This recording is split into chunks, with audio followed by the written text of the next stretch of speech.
welcome back to KETS and Chloë. What a weekend. I mean, we're still sweltering over here, but on Saturday, the Western Cape was the hottest place on Earth. Ooh. On Earth. That beats the Sahara Desert, the Australian outback. I don't know what the New Zealand version of that is, Sam. I don't know how people from New Zealand speak. I don't know. I don't know what the equivalent is. I don't think that's the one. But it was super, super hot. Super hot. And it's still super, super hot. So excuse us if you can. No, hi from my end. It's good to be home. Lovely thing that you picked up, or what you said, desert. Desert. Very tough word, because only one letter separates it from dessert. And oh boy, is the English language not a tricky little dick? While we're on it, because I've got some gripes with the English language, and I know I've got a English degree, so yeah, do with that information what you will. But effect and effect with the E and the A. Yeah. What's the fucking difference? just stay well. I just use the two interchangeably. It kind of like depends on my mood. I'm like, maybe not. No, I don't think that's all right. That's definitely not what you should do. And the other one that I really hate, whom, Chloe dog, sea dog. When have you ever used the word whom correctly? I don't think I even use it. To whom is that addressed? To whom? Addressed. Also, there are a lot of D's, a lot of S's in that word. So, I don't know. On top of that was like a lovely little English insert. I'm feeling loose.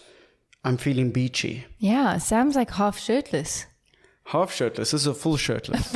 Full shirtless. No, it is, like I said, I can't imagine how many times in Cape Town people were like, yo, it's hot day. To whoever, I must have said about 30 times to anyone. Probably Chloe like 10 times at least. Yeah. Yo, it's hot day. Yeah. No, but it was hotter. But it was hot. I saw the articles come out. It was like 2 days before the weekend, and they were like, Saturday is going to feel like it's 50 degrees. I was like, surely not. Surely not. And surely not about, sorry, I'm coming back to English. Surely not about the semicolon. I don't think anyone in the history of the English language has used that correctly, grammatically speaking. Probably. So avoid that, like maths-lit people avoided doing maths. I respect your hustle. Ultimately, you have to. Exactly. P. What is that? That is when you know you're out of touch with reality, because a new trend comes along, the blue pea thing. And what? Oh, yeah. You've seen that. And someone said it's because it's like penis. And I was like, yes. And then someone said it wasn't. And I was like, embarrassed. Is that like the red letters where you have a P? It's quite literally a blue pea. Oh. Chloe teases me for being old, but as you can see... I'm out of the loop. Let's stick with stuff we know. Yeah. Show and tell. Show and tell. Are you ready for it? Let's get it going. Should I go first? You go first. I was merely introducing the topic, so you would naturally go. It's your turn. Okay, cool. I'm excited. So I brought along my favorite summer drink, and I wanted to do some ASMR on the podcast. Because to me, this is what a good summer's day smells. That sounds like resembled more wet fart than ASMR. Oh, God. But this is my favorite. This is a flying fish. It's the lemon flavor. Delicious. This is my favorite thing. I love a day by the pool, sun tanning, flying fish in hand. It's just delicious. Oh, okay. No, that is delicious. I'll tell you that much. I love flying fish so much. This honestly seems like the worst ad I've ever watched in the history. This is the flying fish. It would be wonderful. We'd make tons of bad ads for you. Yeah, but unfortunately, they don't pay us. That's my genuine. It's my genuine feelings towards it. What did you do with the bottle cap there? Where did you? I hope you could see that. I'm just like smuggling it behind me. Okay. Anyways, what's your show and tell? I have a 2-part show and tell. This was an impromptu show and tell because everyone knows how I feel about the Proteas. I love them. I love Temba Bavuma. I love Quinton de Kock. I love all of them. So Sam's brought his, for those you can't see, Sam's brought his. I was like, who you explain this to? I just put it up in the air. His South African cricket supporters shirt. It's actually a match shirt Oh, okay. That supporters wear. So I suppose you could call it supporters kit. But no, we just beat India now in the one-day series. Yes. Come on, South Africa. And then my other show and tell is less show, more tell, because I forgot to buy it. Okay. And it was, so just imagine this, and people listening, you already have great imagination. Who loves orange soda? Care loves orange soda. Oh, I do. Do you remember that? No. Keenan and Kel. How old are you? My ID number starts with 00. That's how old I am. We got him. Oh, no. Do you not remember Keenan and Kel was a fantastic show on Nickelodeon? And the one guy really loved orange soda. Really? And he's like, trademark phrase was, who loves orange soda? Care loves orange soda. Cute. But I couldn't find a Fanta orange in Woolworths because that place is elite, but also elitist. Check yourself, Woolies. But all right, Chloe's giving me the eyes, which means it's time for hard-hitting journalism. It's time for the art to make its way into the headlines, and for the headlines to become art. Chloë Melville. I mean, I was about to say, whoa, just giving away your second name, but this is not a sort of private, covert operation. No, the people know. Okay, so let's get into a bit of news, shall we? So a shipwreck has washed up on the weekend on Oudekraal Beach, which is near the 12 Apostles, for those of you guys who've never been to Cape Town. This shipwreck... That won't help you whatsoever if you've never been to Cape Town. 12 Apostles, it's part of the same mountain. No, I know, but I feel like if you've never been to Cape Town, being like, what's near the 12 Apostles is not going to help anyone. Okay, but anyways, so it washed up. This shipwreck was actually 50 years old, almost 50 years old, and it was part of a Greek tanker. A 50-year-old Greek washes up on Cape Town shores, drunk, filled with liquid. Yeah, we tried our best. Okay, tell us more. Give us the facts. Yeah. But so, did you see how crazy the waves were? Oh yes, I did. Yeah, there was foam all over the beach. This was like on Wednesday. Wednesday, the waves were going boss. Yeah. So this sort of seemed like it carried on, and it carried the shipwreck all the way. I mean, it was deep in the ocean, and it's like onto the shore now. It looks really cool, actually. So for me, who's bad at listening, and those watching who are also bad at listening probably, this is an old shipwreck that's literally been moved. Yeah, so it sank. That's unlucky, surely, to be wrecked twice. I know Teneriffa's open, but come on.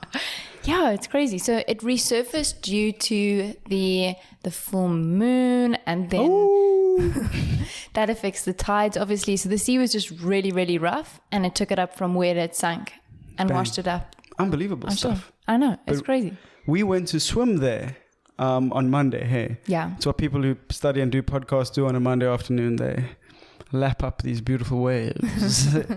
We were swimming there, and we met this beautiful looking human being, long hair, longer than mine, straighter than mine in more ways than one, and British accent, and you know the surfer body, you know what I'm talking about, like not someone who spends time in gym, but someone who's cut by nature. And what I mean is that they've spent time paddling, or what is that? That's called swimming. Yes, swimming. You know, they've been in, or hiking, sweat dripping down their bodies, and of course it was Ben Brown. Mm-hmm. Well, which we realized a bit after seeing him. And for those of you who don't know, he's a big-time YouTuber, vlogger, influencer. He's got like 500,000 subscribers. But I think once I made the connection, I know who he was, and I didn't go, hey, Ben Brown, and I was just like treated him like a normal human being. He became very friendly because he wanted that affirmation. Like he wanted we pretended like we had no idea who he was, you know. Well, I mean, we didn't when we saw him, so it's a bit weird to not know. That's true. Yeah, but I was like, oh my god, we're on this private beach with Ben Brown. But he was like, so I'm busy swimming. We're all cooling down. It was also really hot on Monday, and he goes, yeah, you know, it's just such a lovely full moon ritual, isn't it? I was like, what? But if it wasn't, we were saying, like, because we know, like, Ben Brown, he's very into his astrology and all that sort of stuff. So, like, it makes sense for him to say something like that. But if he'd been a stranger, I would have been like, what are you talking about? If a homeless person said that to you, you'd be like, get lost, crazy. But I think Ben Brown maybe predicted. He did, because the tides. Because the waves went boss. Yeah. He was trying to tell me about the new moon and stuff, and I was like, my favorite was Twilight. Edward, leave me alone. So that was lots of fun. But it's good to be at the beach. If you can't swim, pro tip, don't go in the water. No, I think you can just wet your feet, wet your paws. Such a dad thing. Hey, you only need 6 millimeters of water to drown. Not my dad, just a dad thing to say. Just a dad, yeah. We're currently trying to get my dog to swim. Unsuccessful. It's not going very well. She just gets her paws in, and then it's like, okay, I've had enough. Unconsensual. It's tough to watch, especially from not a strong swimmer himself. Mm-hmm. I don't like to see it. Okay. What else you got for us in the hard-hitting news department? So this isn't necessarily hard-hitting news, but I was scrolling through Instagram. I got sidetracked. It's like celebrity accounts, like Velvet Coke. You're not familiar. Never heard of that. You're but not. Continue. It's a massive Instagram account with like old, early 2000s Hollywood. And I see this picture of Angelina Jolie, and she's kissing someone. And I'm like, who is that? Turns out it's her brother. And she kissed her brother multiple times. And I think it kind of was a big thing when it happened. But these pictures are really bizarre. What was her defense? What was her defense for kissing her brother? I don't think she felt like she needed to defend herself. No, but on the red carpet, they said something about... Yeah, she said that her brother or family friend had recently just gone through cancer treatment. So they'd just come back from the hospital, and it was like a brother-sister moment. And it was just like... It was actually very special, and people were thinking too much into it. But you know what? I'll believe it. No... We'll put these pictures up on the screen, and you guys can let us know. But it feels a bit weird. No, I don't think so. Once you mentioned the cancer thing, and you obviously, Chloe chatted to me about this briefly before, I'll believe a kiss from Angelina Jolie's cosmetically enlarged lips could potentially cure cancer, or at least be anti-aging at the very least. We all know that Brad Pitt and Angelina are broken up now. But have you seen Brad Pitt recently? He's been kissing on those lips for a long time. Yeah. Look at the shape of him. Look at the state of that man's body. He's beautiful. Really? Oh my God, Chloe. What are you talking? Brad Pitt, you... Oh, I thought you mean he'd gotten more beautiful since he left her. Impossible. Oh okay. But maybe for Brad. No, but, no, he is what very a tasty good creature. I love Brad Pitt. I saw someone with the coolest Brad Pitt tattoo ever. He's got Brad tattooed to his armpit. That's fantastic. That's good. Absolutely. What else you got, Chloë? What else you got? Because, I mean, I'm not loving these topics, to be honest. I don't know what this Brangelina stuff was about. And it's made me sexually confused, which is going to affect my ability to podcast for the rest of the episode. Okay. So do we have some hard-hitting South African news? Okay, here we go. Oh, you do have? No, I do. How convenient. So after nearly a decade on the run, a man has been arrested after he stole 7.8 million rands worth of Kruger rands. Oh, well. Yeah. That's a lot. Yeah, so he's been on the run for 10 years. And so for those of you who don't know, maybe you don't know what a Kruger rand is. It's a gold coin. I thought you were going to explain what on the run is. I was like, they know. So Kruger rand is a gold coin that was minted in 1967. And it was basically meant to help South Africa's gold market, whatever. So someone entrusted this man with... But it holds value. Yes, because it is literally it's gold. And of course it can be melted down. So, yeah, this guy's been missing for almost 10 years, and they found him earlier this week. Yeah, he worked for a bank in Knysna. Have you ever owned a Kruger rand? Chloe, if I owned a Kruger rand, I wouldn't be here chatting to you. No, a Kruger rand is worth 2,000 rand. It's not that crazy. Maybe I'd be begging to chat to you. Yeah, I think a lot of people think that. I mean, he stole a lot of Kruger I'm sure a Kruger rand is more. No, Put it up on the screen, fingers. What do you got? Okay. I'm pretty sure. But I'll add to this case. His name sounds made up. Kenneth Gainsford. That is have you met anyone in South Africa called Kenneth Gainsford? Well, you wouldn't up until 10 years ago, because he's been on the run. Okay, maybe. What do you got there, fingers? What does a Kruger rand cost? No, it ain't 2 grand. No, they're all different. So the one is 1,800 rand, like I said. That's a bad one. No, of course there's different ones. There's a 2021 1 ounce gold Kruger Rand worth 30,600 Rand. Oh, so it depends when they're minted, and that's what I think so, yeah, it's like a normal coin. Like, I think like for the next episode, when we do research, we should do research. Because let us know what a Kruger Rand is down in the comments below, because we don't seem to have a good grasp. I was spot on about it. 2,000 Rand is pretty much what they go for. One of them. Yeah. No, you can't just alter your Google search. Chloe is one of those people that drives me nuts. Like, you can literally Google anything and support what you're saying if you type in the right words. That's a fun fact. But in the end, it was how much? What? He got 7.8 million Rand. Worth of, yeah. You see, for me, that is not enough money to be on the run for 10 years. Yeah. It's not a high standard. It's not like you've now stolen all this money, now you live in large. And I understand, South Africa, we're a poor country. A lot of people have it hard. But if you're going to like face being in jail for the rest of your life, potentially, you'd want to live like Logan Paul. It's also like you can't take this Kruger Rand into Checkers and use it to pay for your groceries. You know what I mean? Like, they all have ID numbers and stuff like that. How is he going to now sell these to get 7.8 million Rand return? Caught, you know, he's got to pay for petrol now. Probably. And he's fucked. Absolutely fucked. Yeah. But also, a decade on the run. Yeah. Sign him up for the Cape Town Marathon. He's got to be pretty good. That's my one dad. That's like my one dad joke. Just give it to me and we'll move through this. Just push through. Push through. Push it through. Jesus, Chloe. Come on. Well, speaking of winners and losers, I am a winner as I sit here before you. Mm-hmm. I have won my first online bet on UFC action. Yep, that's right. I bet 20 Rand and I made 150 Rand. Don't call me up for money. I don't have it for you. Okay? If you see me in the streets, you don't know who I am. I am rich though. So, but obviously there was the UFC this weekend. Yeah. And I love the UFC. Yeah. I love it so much. It was such a cool fight. Chloe even watches. She gets in there.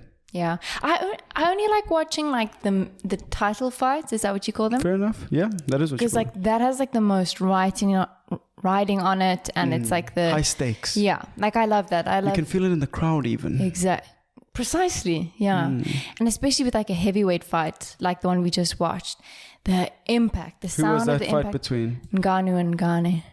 Close. Cyril Gane. Okay. I don't know how you say it in a He's French. Yeah, he's French. Yeah. He's so cool. It was a cool fight. I'm going to get a tattoo. The tattoo he has, I'm going to get. I've decided. Not because of Cyril, but because I love it and I love that. Bon Gamin. It's like young, good child. Young child. It's I think you should know what your tattoo says. I think you should know what a Kruger Rand is. It's like, but you see when people ask me for an explanation, I'll give someone a new explanation every day. And that's fun. Bon Gamin. Bon Gamin. Good kid.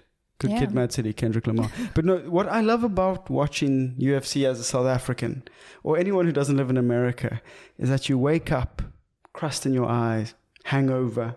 Yeah. 4:00 in the morning.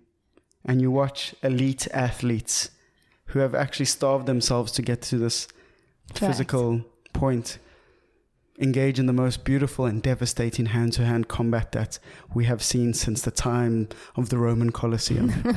And I'll tell them, fuck them up with your elbow, whilst I really need to go to the toilet having a coffee and all. I am not an elite athlete, but boy, do I get stuck into the UFC. Sam often can't even be in the room while it's happening. I get so nervous for these guys. She watch from outside what's going on. It's hilarious. But we've got a ex-UFC fighter. He's currently with a new, also big organization, Don Madge. He's very cool. South African, good looking, tatted up. Everything I dream of being, really, he is. So that's going to be very exciting. It's the first time I'm actually going to meet a genuine fan of someone on the podcast. Like, first time. Well, no, PH Fat is coming. I'm so excited. Where's he coming? Oh, yeah. He's coming on Wednesday. Yeah. Yes, that's correct. And we've got nice, fun content planned with him. And I'm also a fan of PH Fat, but fighting. Fighting. Yeah. These people are on another pedestal for me. Yeah. Are you excited about Don Madge? You've got a whole pass. I know he's just become a father, but you have a whole pass. Straight Sam's going to be shaking before he comes. I'm going to put him in a headlock. Sometimes we get nervous before guests as it is. Sam's going to be in a state of shock. Only my face. Legs vibrating under the table. No, when Don Madge arrives, this is where my origin story begins, because I will start by submitting Don Madge with a rear naked wizard guillotine. Wizard? A move that hasn't even been seen. Seen yet? Some say it doesn't even exist. Brace yourself, Don. I couldn't even, you know how they do the scary thing in the, I can't even do something like, is that scary? For those of you not watching and just listening, I'm throwing punches. I call, you know? Watch out, Don. Oh, damn. Watch out. Yeah. But speaking of Sam throwing punches in UFC fights, no, did you see that there was a police officer, it was somewhere in the Western Cape, but there's a police officer who's like offloading like martial art karate moves onto fellow police officers. He's not even like beating up like criminals or he's trying to catch someone. He's literally beating up his colleagues. I've never, what is this? Is this real or is this a joke? Yeah, no, this happened like last week. Yeah, South Africa. There's a moment where he does like a reverse spin around, a little roundhouse leg action. kick. Oh, he's like, bah!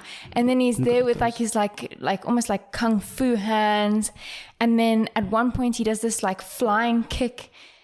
It is Masvidal flying knee. It's wild. You guys, if you haven't watched the video, you guys must go watch the video. Sounds terrifying. I will watch the video. We've got to put the link in. Yeah, apparently so one of the eyewitnesses said that the officer, he either looked intoxicated, possessed, or drugged.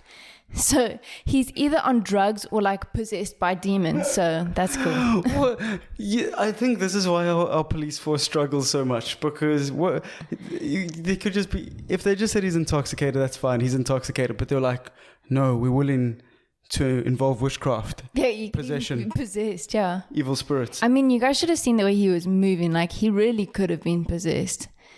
I love stories like that. Oh well, that's not good. Not normal. Maybe I don't know. There's EFC in South Africa. Yeah. Your hair's getting a bit stuck. Is it? Yep, like me. I had that and she didn't say that to me. Be a podcast friend, or you guys don't podcast, you live life.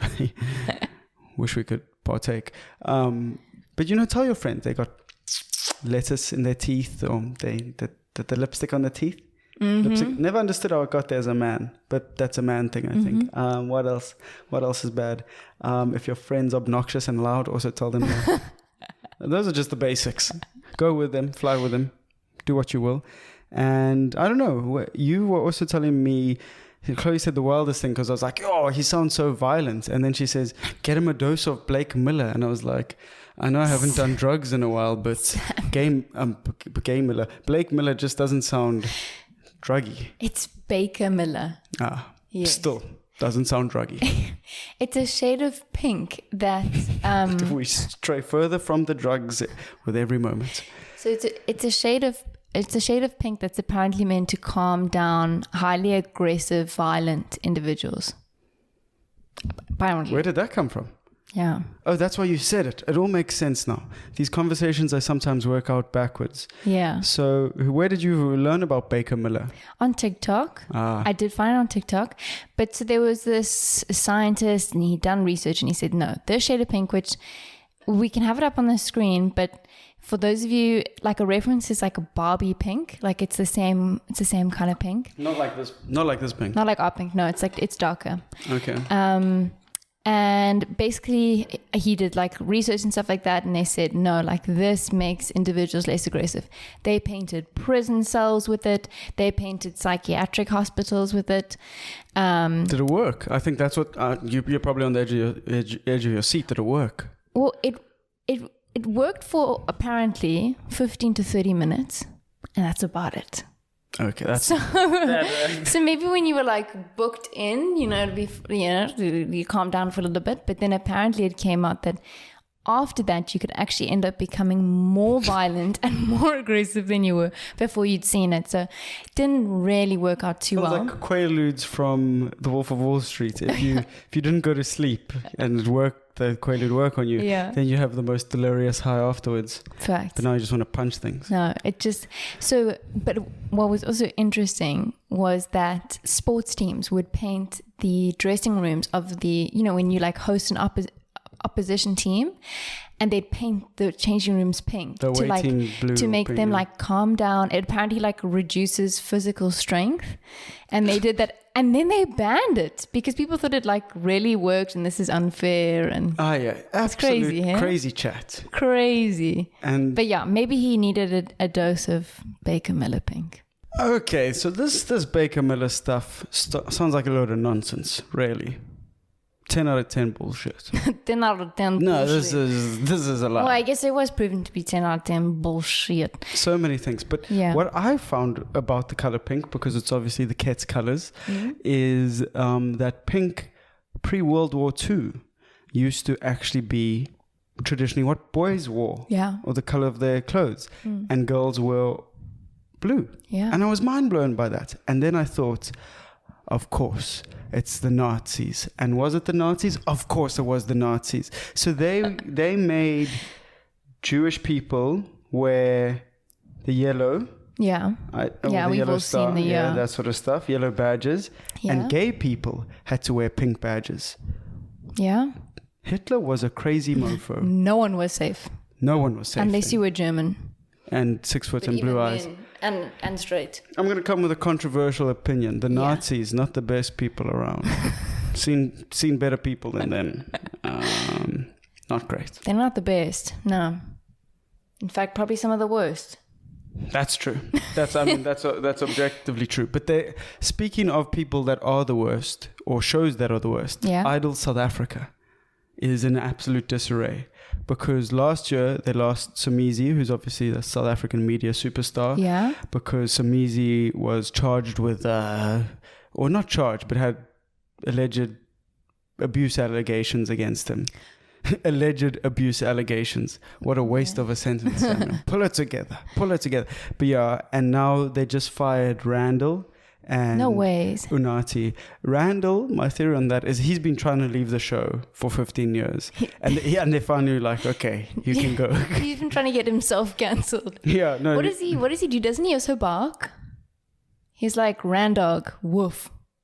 Maybe that was a dream. I have never heard Randall bark in my life. Randog. I'm pretty sure that's the thing. And Unati obviously was also very friendly, bubbly, beautiful. Yeah. And Mnet says it's because they want a more competitive show in the Sunday slot. And so they basically took away two of the biggest people why people watch the show. Lame. So I don't know, maybe they should have like a cancelled judge panel. They have Gareth Cliff, Somizi, Mac G, who else? Wait, was Mac G on Idols? No, but I'm saying... cancelled. People would watch Idols because of Mac G. Mac G is very popular. The show is very funny. Does it get it wrong sometimes? Yeah. Do we all get it wrong sometimes? Do you? Oh, yeah. Do you have to be able to sing to be a judge on Idols? No, Gareth Cliff was a judge on Idols. True. I don't think he can Maybe sing. He can sing. Who else? Oscar Pistorius? He would be the sport judge. They don't do sport on Idols. It's a singing show. Anyway, and then the other thing that I had to bring to the table in terms of the research was politics, because that's my field of the KETS research. That's, I'm the political correspondent, and I take my journalistic responsibilities very seriously. But you know who doesn't? Julius Malema. And I can't believe how he behaves from day to day, because Malema in pre-elections was all about Africa, Pan-Africa, Africa for Africans, African passports, Ubuntu, but, all that sort of stuff. Anti-xenophobia, which I mean, fucking any human being should be. You should be anti-xenophobia. Yeah. But now, since the EFF voting base didn't like that rhetoric, and you can understand why a person's unemployed and they go, Somalians employed. The Somalians are taking my job, not the broken government and the legacy of apartheid, which it more likely is. So he's gone around to restaurants demanding that they show him how many foreign employees they have and how many local employees they have. And it's just like it's like Trump and Boris Johnson and the crazy chicks in France. The crazy chicks in France. No, they are, and it makes everyone nervous, not just white people, because Malema flip flops more than a pair of Havaianas. How about that for a hot take? And he's about as trustworthy as the friend you can't trust. So think about that before you vote for the revolutionary. Jeepers. Oh yeah, these are my serious eyes. If you're listening, I'm squinting hard at this camera, trying to make a point, trying to make a big point. Yeah, again, but I say enough with Julius Malema. I've got a game. Yeah, it was getting dark. It was getting serious. It was getting dark and political. Yeah. Join my Reddit sub. What is it called? A thread. A thread. Yeah. Reddit. Okay. So I've got a game. Okay. So I've got an emoji. And I'm going to show it to you. Okay. And you have to tell me what sound you think it would make. What sound an emoji would make? Yeah. This is terrifying. I can't be put on the spot. I'm already sweating bullets. All right, show me the emojis. Okay. So you're obviously going to put we're going to put these on the screen so people can see. So the first one is like the exasperated emoji.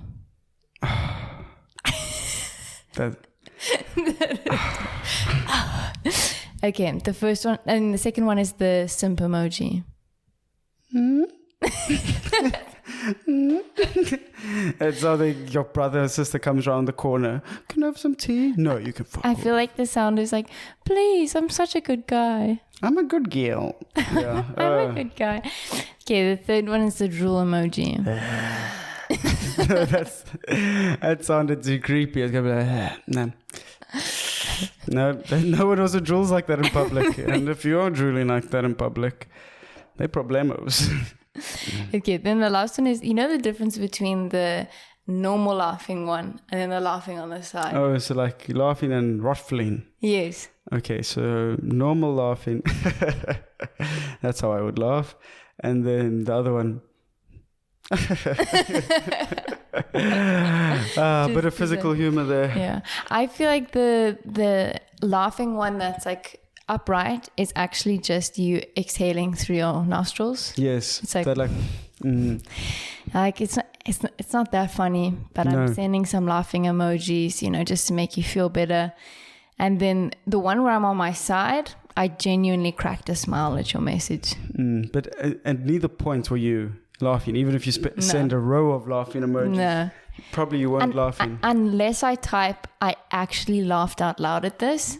Then I was laughing. That's when you know you're a real jokester. Yeah. That's it. But this podcast is a sham. What are we talking about? Emojis and then doing impersonations. No, I'm gonna bring us back to some current events. Okay. Of my mind, not current events that are current events. Currently, what's going through my mind, and a big thing for me this weekend was discovering that Doja Cat is half South African. Did you know that? Yeah. Really? Yeah. Who knew? How do people know these things? How do people know these things? Yeah. I think I remember finding out because she says the N-word in some of her songs, and then people were like, is she black? And then people were like, she's half South African. And she's half Jewish. What? I didn't know that. She's got the coolest history ever. I wrote it down here somewhere, did I? No, I didn't. Okay. Tell us off the top of your head. But anyway, continuing on the thread of Doja Cat, I would sacrifice my firstborn son to spend a night with Doja Cat. In what sense? Oh, we know. She's such a good dancer. Crewing. I know. I just sent Sand TikToks of her dancing. She's a good dancer. I am truly in love with Doja Cat. I mean that Doja Cat, Dua Lipa, it's tight. It's too close to call. I don't know. That's like saying pick between things that are very close and tough to call. Do you know what her real name is though? Yeah, she's got a Dlamini is the surname. Yes. I think her dad's something Dlamini, but I don't know what her real name is. But her name comes from Doja, which is slang for weed, which is actually slang for marijuana. I thought that was quite funny. And then she also said in interviews that she likes cats. So she said, I like weed and I like cats. Yeah. I'm going to call myself Doja Cat. That's a pretty cool name. Can't argue with that logic. Can't argue that. Okay, I've got her full name. It's Amala Ratna Zandile Dlamini. Yeah. That's cool. That's 100%. Well, I mean, at least Amala. 75%. Amala's a beautiful name, hey? Wow. From The Lion King, or who's that? Nala. That's Nala, Nala was beautiful. But so beautiful. But Doja Cat, I just love her name. Meow. Meow, meow. She's a good egg, that old Doji. She's one of the best in the business, I tell you. One of the best to do it. Okay, so should we play some... Are you ready for some overrated, underrated? Oh, yeah. Are you Sam fine? Wheelies. Are you fine from the hip with these overrated, underrateds? Okay. Is it that time of the podcast already? Are we doing a bit of a shorter episode today? Yes. Okay, because it's hot. I am so sweaty. So let's do some overrated, underrated. But I mean, how long is this episode going to be? This is like the T20 version. All right. Number 1, dessert. Dessert. When you have to spell it, overrated as fuck. But to eat dessert, now that's underrated. Except when I hate watching these quirky movies where the characters like, they go to the restaurant with the protagonist and this female character who's all quirky and like weird, but also still like stunningly beautiful. You're like, oh, come on, guys. And he's like, what are you going to get to eat? And she goes, dessert. And he's like, why? And he's like, so in case a meteor strikes the earth, I would have had. I'm like, no, if no one is like that, and if people are like that, you immediately annoy me. Straight up. I'm just annoyed by you. I know nothing about you, but I'm deeply frustrated by your existence. That's brilliant. Okay, second up. Angelina Jolie's lips, overrated or underrated? Underrated. Everything about Angelina Jolie is delightful. Even when she was like doing that publicity stunt raising orphans, I was like, that's cool. Oh, Angelina. Oh, okay. Betway, overrated or underrated? Betway sucks when you lose. You feel like a fucking champion when you win. And that's why gambling is a problem. And if you have an addiction with gambling, we'll leave a toll-free number in the... Jesus. No, because it is. It's like you lose so much money and then you win once. You're like, I'm going to keep doing this. Yeah. But I only bet in 10 Rand. And I bet 30 Rand on the UFC because I was trying to clear the Betway app so I could delete it. And I know what you're saying, Sam, you can't be chucking 30 Rand around. I told you. I'm rich. I live reckless. What? I live reckless. I do. That's what Sam said to me this morning. Hard and fast. Yeah. And then he was 150 Rands richer and made another bet. And I lost that money. So it's a crippling addiction. Okay. Then the last one is going to be Doja Cat. Doja Cat is the most underrated human being. Human being? I honestly think if we got it in the White House or we got it to the Middle East, wherever we need problem solving, send in the Doge. She will get shit done. She will get. If you told me the currency tomorrow was Doja Cat, I'd invest. If there was a new cryptocurrency, Doja Cat, I'm doubling down on that. She is inch perfect. I love her. I don't even want her to be a guest on the podcast. I just want to be with her. Oh, okay. On that note, I'm out. Yeah. Well, I think that's the end of the episode. Like we said, a bit shorter. Thank you again, Chloe. She's always wonderful. And thank you to you guys for listening, for sharing this stuff. Yeah. You occasionally do, and we can see it. We love it when you share it. So thank you for doing that. And Chloe says, don't make promises on the podcast. And then I make promises on the podcast because they are promises. Ahana means family. Family means... This is a promise we want to get the KETS Run Club going. We want to do a couple of live podcasts / events. So those are all in the works. And we want to get that damn merch. Yes. But we want the merch to be cool, so it's taking a while. Yeah. Taking a while. I really, really want merch. I thought of caps are really nice. That the bicycle bus have some caps, and I saw them and I was like, those are real nice. But everyone's got caps. That's what I'm talking about. I feel we need something. I want a hat with KETS on it. Yeah, that's also true. And then I think I want underwear, KETS underwear. KETS lingerie. Imagine. Oh, yeah. Imagine like 2 little pieces of toast. Oh, this is honestly the worst idea we've ever had. KETS lingerie is never coming. Maybe we need some guidance in the comment section. But thank you guys so much for watching. And for those of you who comment every week, we see you and we really, really appreciate it. We like that you like this. Thanks for listening. Thanks for watching. What is it called when you're attracted to men and women? Bye. Bye. Yes.